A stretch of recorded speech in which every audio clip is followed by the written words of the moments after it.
My wife cheated on me with her boss, stole $200, $0 from our joint account to buy a house for her affair partner, and now she's threatening to take everything, including custody of our kids, during the bitter legal battle over the property she deceitfully acquired. Hello everyone. Dear listeners, please share your thoughts in the comments section below. And don't forget to like, share, and subscribe. Now, let's begin the video.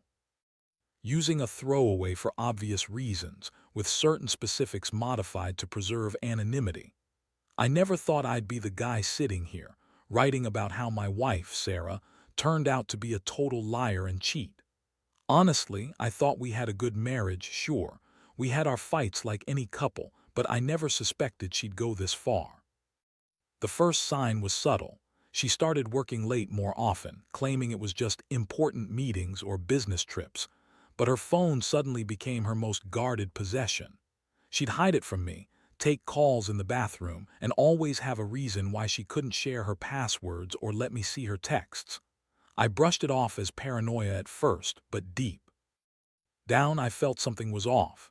Then came the small things, missing jewelry, unexplained charges on our credit card, late-night trips that she insisted were just for work. I didn't want to believe she was cheating, but my gut was screaming at me. Still, I tried to trust her, telling myself maybe I was overreacting. But the biggest shock came one night when I decided to check our joint bank account. We had a decent savings, about $250, $0, mostly from my job as a project manager at a construction company, and I'd always been careful with money. I knew exactly how much we had, and I kept tabs on every expense. That night, I noticed a strange withdrawal of $200, $0, gone from our account without any explanation. My heart sank. I immediately called the bank, trying to understand what happened. The bank told me it was a wire transfer to a private account, and that it had been initiated just 2 days earlier. I looked at the details and saw the account was under the name of a Liam Carter, a name I'd never heard before. I immediately knew something was wrong. I called Sarah, trying to get her to pick up, but she wasn't answering. When she finally did, her voice was tense, defensive. She claimed she had no idea what I was talking about, said she'd never heard of Liam Carter and that maybe I was mistaken. But I had the receipts from the bank. They confirmed the transfer. I pressed her harder, and that's when she started lying, saying it was a mistake, that I was paranoid, that I was accusing her of something she didn't do. But I knew better. I knew she was hiding something. The way she avoided eye contact, the way she suddenly became so defensive, it all pointed to one thing: she was hiding an affair and she had stolen our money to fund it. I felt a mix of anger, betrayal, and heartbreak. How could she do this? How could she take our life savings, our future, and blow it on some affair? I was furious, but mostly I was hurt. I'd trusted her with everything, and now I found out she'd been lying to me for months. The worst part was, I had no idea who Liam Carter was, but I knew he wasn't just some random guy. She had to have been sleeping with him, and she used our money to buy a house for him. That realization hit me like a punch in the gut. I couldn't believe she would go this far, lie this much, just to be with some guy she barely knew. I decided I needed to confront her face to face. I waited until she came home from work, my mind racing with questions and anger. When she entered, I didn't waste time. I told her I knew everything: the affair, the money, the lies. Her face twisted into a sneer, and she started spinning her usual stories. "You don't understand, Mark," she said, crossing her arms. "It's not what you think. Liam's just a friend. We're not sleeping together. The money, it's for a new house, yes, but it's all legit. You're just paranoid." I looked at her, feeling my blood boil. I knew she was lying, but hearing her deny it so convincingly made my stomach turn. I felt like I was losing my mind. How could she sit there and lie so effortlessly? It was like she thought she could manipulate her way out of everything, but I wasn't buying it. I told her I'd be checking everything, that I wasn't going to let her ruin us. Her eyes flashed with anger and she spat. "You're overreacting. You're just jealous because I'm successful and you're not. You think I'd cheat on you? Please. You're just insecure." I could feel my fists clenched, my mind racing with what to do next. I knew I couldn't trust her anymore, not after this. I was hurt, pissed off, and feeling completely betrayed. But I also knew I needed to stay calm and figure out my next move. I didn't want to blow everything up in the heat of the moment, but I also couldn't ignore what I'd discovered. The truth was out now. My marriage was in ruins, and I had no idea how to fix it, or if I even should. All I knew was I had to find out the full story, and I needed to prepare myself for what was coming. After that confrontation, everything changed. I couldn't sleep, couldn't eat. Every time I closed my eyes, I saw her lying there, denying everything, her face a mask of innocence that I now knew was a lie. I started digging into our finances more, thoroughly pulling bank statements, credit card bills, anything I could find. I needed to understand how deep this went. That's when I found out she'd transferred another $50, $0 to a different account, one I'd never seen before. The account was under a different name, but the wire transfer details pointed straight to Liam Carter's account. I couldn't believe it. That's when I realized she wasn't just cheating on me. She was actively stealing from us. I felt sick. How could she justify this? We had a life, a future, 2 kids we loved more than anything. And she was throwing it all away for some guy, Liam Carter, a name I'd come to despise. The more I looked, the worse it got. She'd been funneling money for months. I found receipts for furniture, a down payment on a house, even a luxury car she bought for Liam, all paid for with our money. I felt like I'd been punched in the stomach. All those years of trust shattered in an instant. I couldn't believe I'd been so blind. She'd been sneaking around, lying about everything, and I had no idea. The worst part was, she kept lying even when I confronted her with the evidence. She'd tell me she was just helping a friend, or that Liam was just a business associate, but I knew better. I knew she was having sex with him. There's no way she'd be throwing that kind of money around for just friendship. And she kept denying it every time I brought it up. The emotional toll was overwhelming. I felt betrayed, humiliated, and furious at myself for missing the signs. How had I been so blind? I'd always been a good provider, a good husband, and now I was sitting here, realizing my wife had been lying to me for months. I couldn't look at her the same way anymore. Every glance was filled with suspicion. Every word she said sounded like a lie. I spent days just trying to process what I'd uncovered, trying to figure out what to do next. I knew I couldn't just let this slide, but I also didn't want to rush into anything without a plan. One night, I sat her down again. I told her I knew everything, about the affair, the money, the house, everything. Her face twisted into a look of pure anger. She yelled, told me I was overreacting, that I was paranoid, that Liam was just a business partner, and that I was trying to ruin her. I told her I wasn't going to be played for a fool anymore.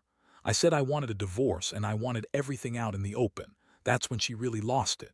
She started crying, yelling that I was destroying our family, that she loved me, that she'd never cheat, and that I was just jealous of her success.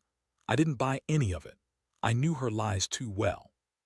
She was bitchy, manipulative, and she'd never admit the truth unless it was forced out of her.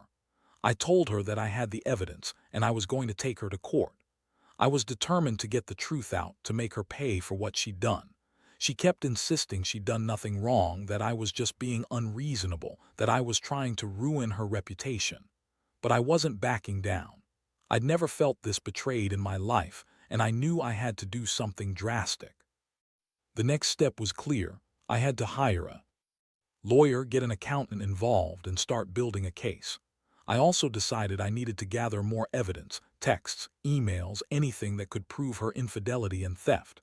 I had to be meticulous because I knew she'd fight tooth and nail to keep what she'd stolen. I also started thinking about the kids. How could I protect them from her lies? How could I keep them from being dragged into her chaos?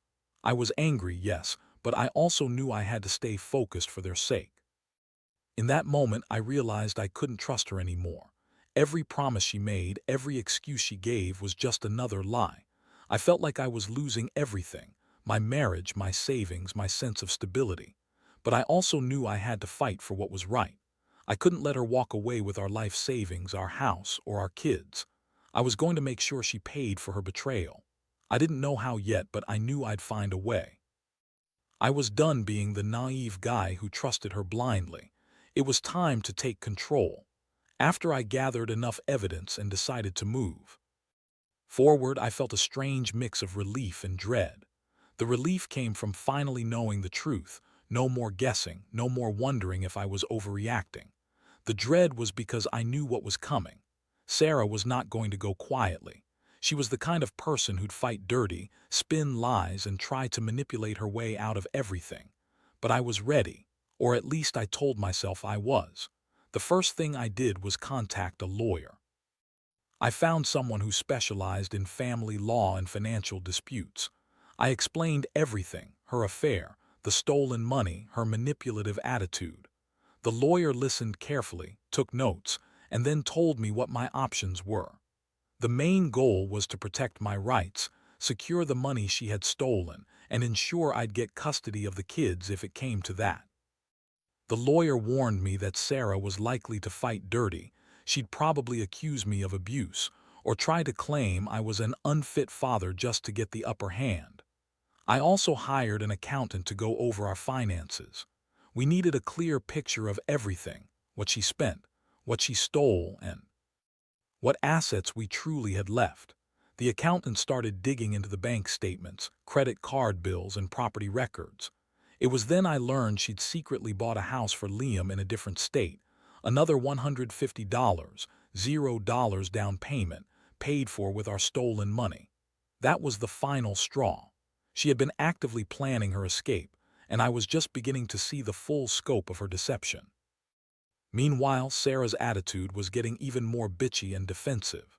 She started accusing me of being paranoid, of spying on her, of trying to ruin her reputation. She'd scream on the phone, call me names, tell me I was insecure and jealous. But I didn't care about her empty words anymore. I had enough proof to take her to court. I knew she'd do everything possible to keep the house, the money, and the kids, and I had to be prepared for a fight. I also made sure to document every interaction, texts, emails, voice messages, because I knew she'd try to spin the story her way. One night she confronted me again, this time in tears. She begged me to drop the case, saying it would destroy her. She claimed she'd been under so much pressure at work that she was just trying to fix everything behind my back and that she loved me. I looked at her, exhausted and angry, and told her I wasn't going to let her ruin us. I said I'd fight for my kids, for my money, and for the truth. That's when she snapped. She yelled that I was a terrible husband, that I'd never understand her, and she threatened to take everything, our house, the kids, the money, and leave me with nothing. Her threats didn't scare me, but they made me realize how far she was willing to go. I knew she'd lie, cheat, and manipulate her way through the legal process if she had to. That's why I started gathering more evidence, more texts, emails, any proof of her infidelity and her scheme. I also recorded some of our conversations, just in case she tried to deny anything later. I knew this was about more than just money. It was about saving my reputation, protecting my children, and making her face the consequences of her actions. I decided to hold off on any aggressive moves until I had everything in order. I wanted a clean, airtight case. I also reached out to some friends and family for support, people who could testify to her behavior and her lies. The legal battle was going to be long and ugly, but I was determined to see it through. I wasn't going to let her walk away with our house, our savings, or the kids just because she lied her way into it. I had to be strategic, patient, and relentless. I knew she'd try to spin the story, make herself the victim, but I was ready to fight back with everything I had. In the meantime, I kept my emotions in check. I felt hurt, betrayed, and furious, but I also knew I had to stay calm. I couldn't afford to lose my temper or make rash decisions. I had to think clearly, plan my next steps, and prepare for the storm that was coming, because I knew this wasn't over yet. Sarah was dangerous when cornered, and I had to be smarter than her. I had to protect my kids, my money, and my dignity. That's what kept me going when I felt like giving up. I wasn't going to let her win, not this time. The legal process moved faster than I expected, and with the evidence I'd collected, I managed to get a temporary restraining order. I wanted to keep her from draining any more money, transferring assets, or trying to take the kids without my consent. It was a small victory, but it felt like a step in the right direction. Sarah was furious. She screamed, called me every name in the book, and accused me of ruining her life. Honestly, I didn't care. I just wanted to get through this without her destroying everything I cared about. The hardest part was seeing her face during the custody hearings.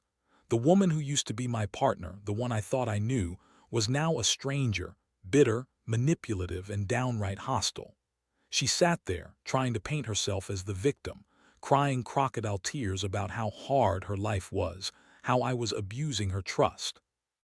Meanwhile, I sat there, knowing full well how much she'd lied, how she'd stolen from us, and how she'd betrayed everything we built together. I kept my calm, answered the questions honestly, and let the evidence speak for itself. In the weeks that followed, I discovered she'd also been talking to a lawyer from her side, trying to spin stories about how I was an unfit parent, accusing me of neglect and even emotional abuse. It was classic gaslighting. She knew she couldn't win on the facts, so she tried to turn the court against me. I kept records of all her accusations, saved every text, email, and voicemail where she tried to manipulate the situation. I also brought in my own witnesses, family members who could testify that she'd been lying and that she'd been unfaithful. Meanwhile, I learned that she'd started to threaten me directly. She called me late at night, screaming that she'd take everything, our house, the kids, the money, and that I'd regret ever crossing her. She even said she'd make sure I never saw my children again, trying to scare me into backing down. But I knew I couldn't let her intimidate me. I had to stay strong for my kids, for myself, and for the truth. I kept documenting everything, preparing for the final battle. The court hearings were intense. Sarah's lawyer argued that I was an unfit father, that I was emotionally unstable, and that I didn't deserve custody. I was furious. But I kept my composure. I had the evidence, her lies, her affair, the stolen money, and I presented it clearly. I knew the judge saw through her manipulations. In the end, I was awarded primary custody of the kids with supervised visits for her. It wasn't perfect, but it was enough to keep her from completely destroying our lives. The financial side was even messier. I found out she'd hidden assets, transferred money to offshore accounts, and even tried to set up a new life in another state. I worked with my lawyer and the accountant to freeze her assets and start the process of reclaiming what she'd stolen. It was a long, grueling fight, but I was determined. Every day felt like a battle, and I was exhausted, but I couldn't give up. I had to protect what was left of my family and my future. Throughout all this, I also realized how much her betrayal had changed me. I used to be trusting, naive even. Now I was cautious, guarded, and more aware of how fragile relationships could be. I learned to trust my instincts and to prioritize my own well-being. I also learned that sometimes you have to fight dirty to get justice. People like Sarah don't change. They double down, lie, manipulate, and try to come out on top. But I refused to let her win. I was ready for the final round, whatever it took. Looking back, I see how this whole nightmare has reshaped my life. I lost a lot: trust, stability, a marriage I thought was forever. But I also gained clarity. I know what I'll never tolerate again. I understand now that sometimes you have to fight for yourself and your kids, even if it means going through hell first. The pain is real, but so is the strength you find when you refuse to give up. I don't know what the future holds, but I do know one thing. I will rebuild and I will protect what's mine, no matter what. The court case dragged on for what felt like forever. Every hearing, every deposition was a new battle. Sarah's lies became more elaborate, her accusations more desperate. She'd show up to court with her fake tears, trying to sway the judge with her bitchy attitude and false stories. But I had the evidence: her bank transfers, her texts to Liam, the receipts for the house. She bought with our stolen money. I could see through her act now. She thought she could manipulate her way out of everything, but I wasn't falling for it anymore. One day, during a particularly intense hearing, I caught her in a lie. She tried to deny she'd ever had an affair, claiming I was just paranoid and jealous. I pulled out the recorded conversation where she admitted to Liam that she was tired of pretending and that she was done hiding. Her face turned pale and she stammered, trying to deny it, but the judge wasn't buying her bullshit. The courtroom was silent, everyone watching her crumble. That moment felt like a victory, proof that she was a liar, a thief, and an unfit mother. Meanwhile, I was still fighting to reclaim our stolen assets. The lawyer managed to freeze her offshore accounts, and we filed a motion to seize the house she bought for Liam.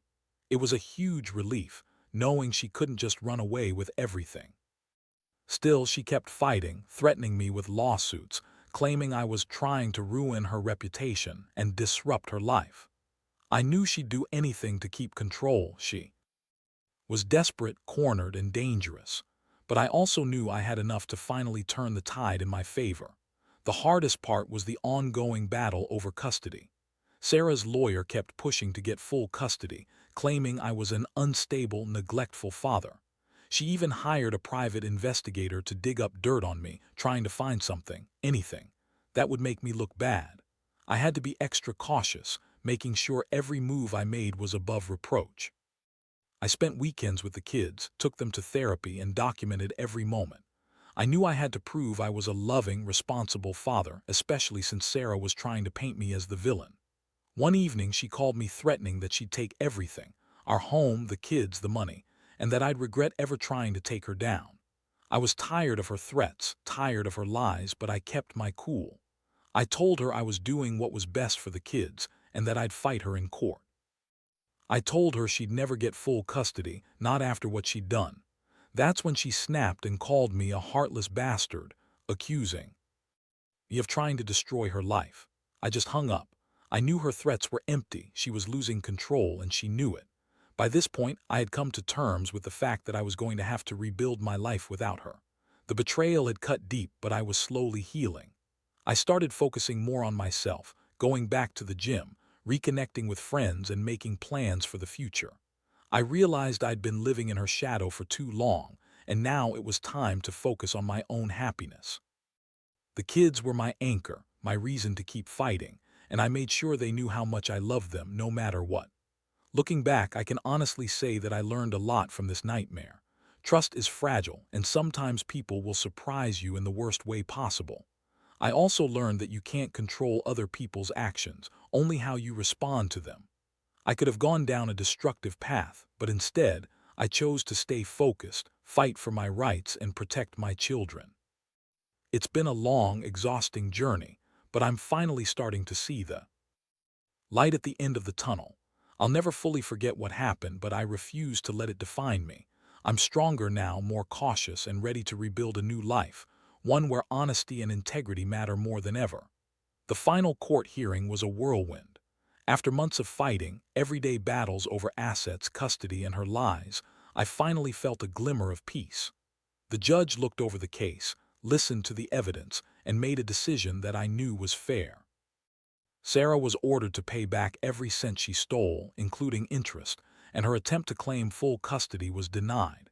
Instead, I was awarded primary custody of the kids, with supervised visitation for her. It wasn't the perfect ending, but it was enough to give me a sense of closure. Looking back, I realize how much I've changed. I used to be trusting, maybe even naive, but I've learned that some people will do anything for their own benefit. I learned to trust my instincts, to protect myself and my kids, and to never take anything for granted. The betrayal was brutal, but it forced me to become stronger, more resilient. I also learned not to let her lies and manipulations define me. I kept my head down, stayed focused, and fought hard. That's what got me through, knowing that I was doing what was right. The aftermath has been a roller coaster. I've had moments of anger, sadness, and frustration, but also moments of hope and renewal. I've started rebuilding my life from scratch, focusing on my kids' happiness and stability. I've found new friends, reconnected with old ones, and even began to consider what I want for myself moving forward. It's been a long road and I still have scars, but I don't regret standing up for myself. If anything, I'm proud that I didn't let her destroy everything we built. The hardest lesson I've learned is that betrayal can come from the people you trust the most. It's a painful realization, but it's also a lesson in self-reliance. I now know the importance of setting boundaries, being cautious, and never ignoring the warning signs. I also understand that sometimes the only way to protect what's yours is to fight for it, no matter how ugly the battle gets. It's about survival, about standing tall even when everything around you is falling apart. To anyone reading this who might be going through something similar, trust your gut. Don't ignore the red flags. Protect yourself and your loved ones, even if it means facing the ugly truth. You are stronger than you think, and sometimes you have to fight for what's right, no matter how hard it gets.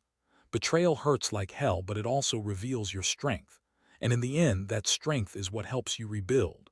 I may have lost a lot, but I gained clarity, resilience, and a new outlook on life. And for that, I am grateful.